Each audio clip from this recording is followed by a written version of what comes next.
Or keep you there till midnight. Ooh, did I say that one right? I did. All right.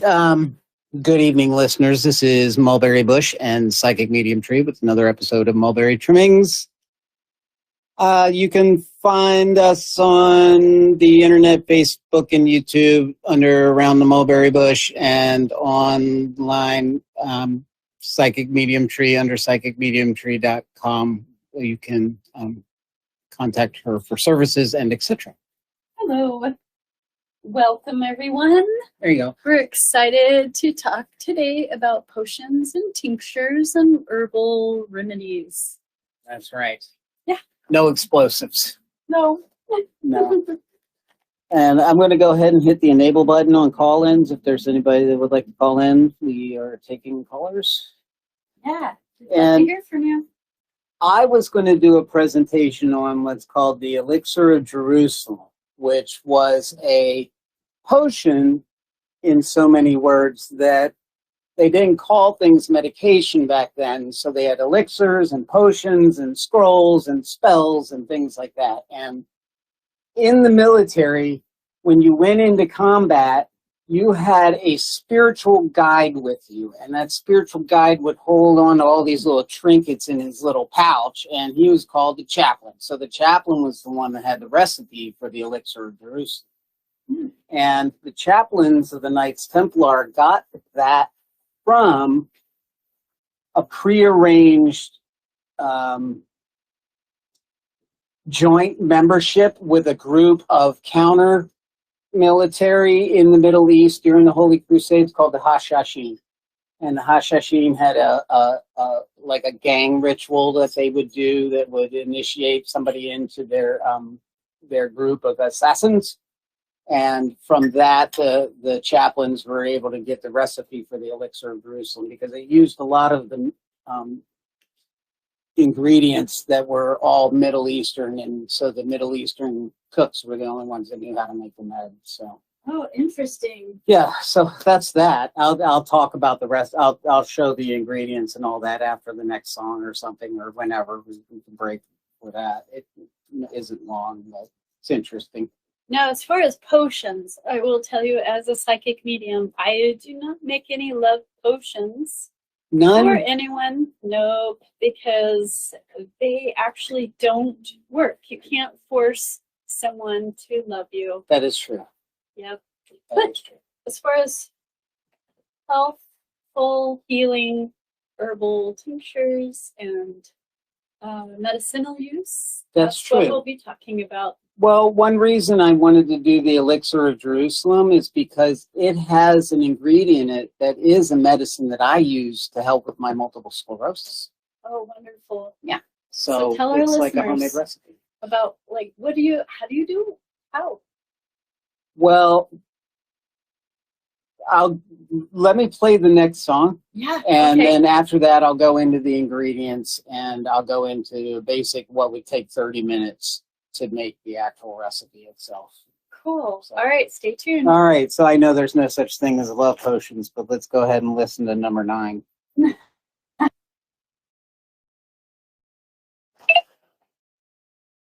Okay, well, there we go. That was love potion number 9. And now, did you want to do some reading before I got into the recording part of showing the ingredients? Okay, so tinctures are called herbal extracts. What they are is concentrated liquid form of herbal medicine. So the reason for a tincture is because it's easy to carry, easily assimilated, and it doesn't need any refrigeration. So it'll keep for years, which is a good consideration for people who are on-the-go lifestyle. And the concentrated form of herbs make it easy to, get down those strong-tasting herbs or take large doses. So it's concentrated, and it's best to dilute it into an instant tea by adding it to water or juice. So that's just a little basic tinctures. That is very cool. Jeremy, how do you make your specific tincture for MS? All right. Well, I'll get my camera ready, and then I'll show.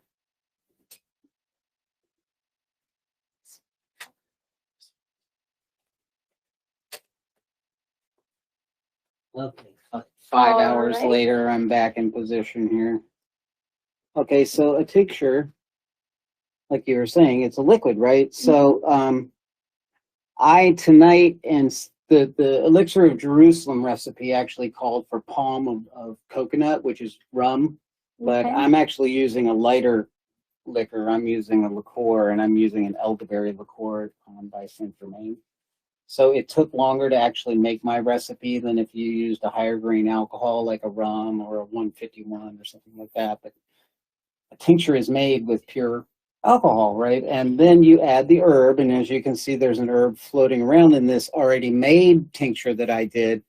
But what I do is I take and I weigh out 1/2 gram of my herb, and then I grind that up in this grinder here, right? I grind it up, and then that I add to this, and I put that in the fridge or in the freezer for 30 days. And actually, after I grind it up, I do cook it. I cook it in the oven at 240 degrees for half an hour.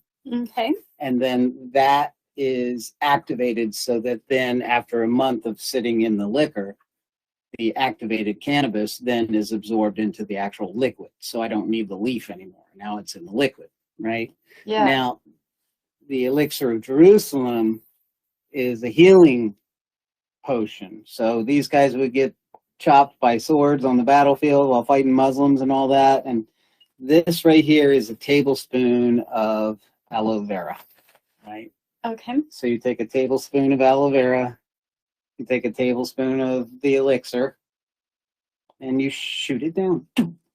And Okay. that is the medicine that they would use on the battlefield. So Interesting. There you go. And the alcohol draws important properties from the herb or herbs, leaving behind more inactive substances such as starch or cellulose. So it also extracts compounds that are not water soluble. So that means that a few herbs, such as golden seal, black cohosh, gums such as myrrh, are stronger when made into a tincture. And it requires no heat, usually, so I'm going to add myrrh to this. I'm going to add myrrh to my. I'm going to make. It's going to be full on elixir of Jerusalem. It's going to have frankincense, myrrh, and cannabis. Oh boy! I'm going to talk about Jesus and everything.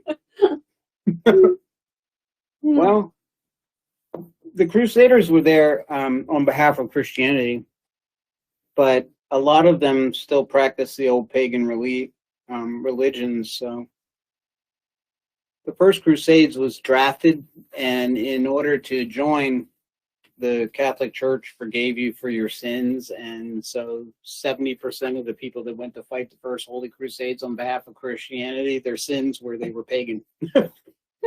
Yeah.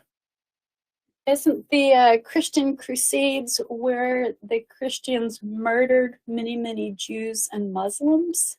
They murdered it. Yeah, there was a lot of everybody was murdering everybody to get to Jerusalem. I'm not sure, other than the strategy of having that part of the planet and that part of the Mediterranean. So I'm not sure why we did that. Yeah, that's why we had those wars. Yeah. I don't know. It's awful. It is awful. Well, so back to tinctures. Yes. It's different than teas because teas are herbs extracted in water, sold chopped in bulk or in tea bags, and tinctures, of course, are herbs extracted into alcohol and water. Whereas like vinegars are used, those are herbs extracted into vinegar. And so it's kind of interesting how they can, the preparations can be used even externally in your bath, body oils, compresses, poultice, salves, or even aromatic waters. Oh. So here's what makes something a potion instead of just a plain old tincture, right? That's when you add magic to it. And I have to. If I'm going to take a shot of this stuff, I'm going to add magic to it, right? Okay. Now, the old magicians, especially the old chaplains that would be there trying to heal guys on the battlefield and all that, one thing that they definitely believe, that if you bury negative energy and illness and even a body, if the illness is in the body and you bury it at the shoreline during high tide, and you bury it deep down into the tidal wave, then when the wave leaves, so does the bad energy. Oh, that's good. Yeah, so you make those kind of intention with what you're doing during that, and it kind of sticks to you. So that's what I'm going to do. I'm going to make a tablespoon's worth. Practical side of that would be, positive thinking. That's right. And intent. Oh, thank you. Yep, intent is always important. It is. Somewhere around here. Okay, so what do we have next for our listeners? Well, next is a Nicki Minaj song, and believe me, she uses grown-up words that I don't use. Oh. But I'm going to play the song because it's got potion in it. Play it on. I'll cover my ears. All right. Okay, everybody, that was Nicki Minaj, Pills in Potions. So before I get any farther into the cannabis conversation and all that, because it was really about the concept of potions and what potions are, and that just happens to be one that's applicable for me with my health condition. But I want to read from a book called Cannabis and Spirituality by Stephen Gray, and this is definitely like a 200-page book on all things with religions that have used it in the past and all that. But when it comes to the use part, I just want to read something in his basics section that talks about it. And here we go.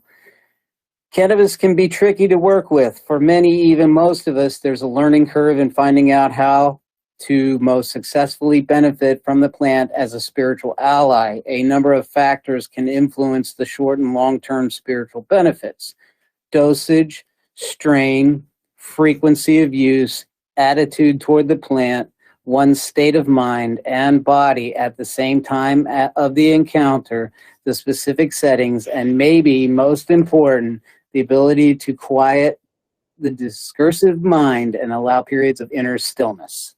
So it is not something to be treated lightly, to say the least. Cannabis is not just to play around with. And I mean, the same with the tincture. The same with the tincture itself. The alcohol, just as don't do it too much in excess. It's through the roof. So it's definitely something to be treated with a little prudence. Right. It is only for the purpose of healing and helping your body to manage health conditions, but not for recreational use. Right. And spiritually, recreational use is very, very damaging, as well as smoking. I could argue some of that too, but it's still in a mature way. Right. As well I'm not as saying smoking anything is not okay. Well, smoking your is bad for your lungs. That is true. Whether it be cannabis or tobacco, anything, it's very, very bad. So you really need to know what you're doing and do research before you make your tinctures. That is true. Before you, engage in anything that you would ingest, and of course, probably consult your physician. Well, that is true. That is true. Yeah.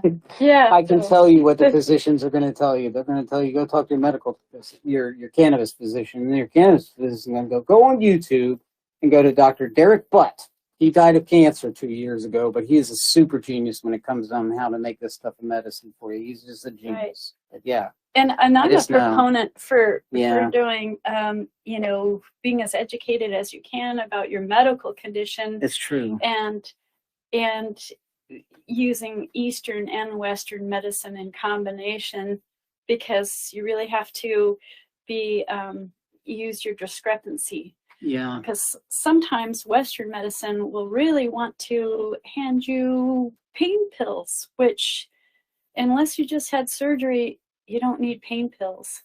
And that is the problem with Western medicine, is the habit form of it. But I mean, there's, as far as like allergy medicine and things like that, I mean, you have to have certain things. But then there's Eastern medicine, which is wonderful too, but there's certain conditions, like I was saying, allergies, I have found a lot of herbal allergy medicine to be nice, and it helps your system, but I haven't found it to be a cure.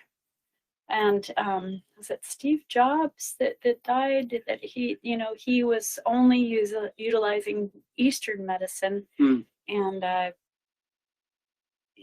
so I'm saying that use your discrepancy. Yeah, that's the Apple guy, right? Yeah. So using both and researching what you have. That's true. That's true. And that's with the medicinal side of potion use. Right. But potions also have their magical stuff. And, ceremonial use. Ceremonial in today's world, where we've lost the words to make those things actually happen. But even the ayahuasca, that is to be done only with a shaman that has an extremely good reputation and history behind him.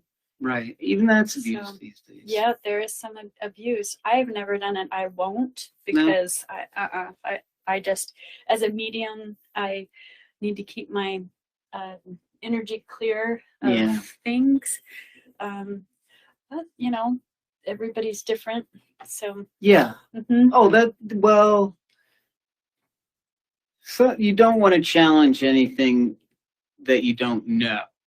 Don't challenge the unknown, because that's what always catches people off guard and they get in trouble, and it just goes downhill from there. Yeah. But something that you may be able to be more studious of. And I mean, I could say that about alcohol as well. God, know what you're getting into. And then the next thing you know, somebody said 1 too many drinks. So you just have to be careful. Mediums that I know don't drink alcohol. That's true. So in most mediums, spiritual mediums take an oath that they will not utilize alcohol or drugs. That's true. Yeah, no, I agree. No intoxication during ceremony or rituals and things like that. Although in the cannabis book for spirituality, they did talk about that cannabis was used on the oil salve of the Jewish priests back in the Old Testament days. And that there's a Taoist and Buddhist practice. Not everybody, but just a certain school of monks that use it for ritual. Right, and they probably it's very organized and they have guides and all the rest of that. It's not just some willy-nilly dude off the street hops in and says, "Let me join your weed church, dude." It doesn't work that way. Right. Yeah, there's a little more thought process to it. Right. And we'll have to do another episode sometime on homeopathic remedies that's super popular in Europe, as well as herbal remedies that there's some amazing people in China and over in Asia that, that for centuries have utilized certain herbal products to help different ailments. That's interesting. True. Yeah. There's a old medieval tincture that uses St. John's wort that the German EMTs still use to this day, that if you get in an automobile accident, it's not a major, like you bumped your knee or something and you need to go in to, like you're walking on your own, but they'll give you that. Oh, really? Instead of ibuprofen or Tylenol. Oh, that's interesting. Yeah. Yeah. But it's been around since the day of ye old witches. Oh. Yeah. All right, let me go ahead and do another potion tune here. This one is, this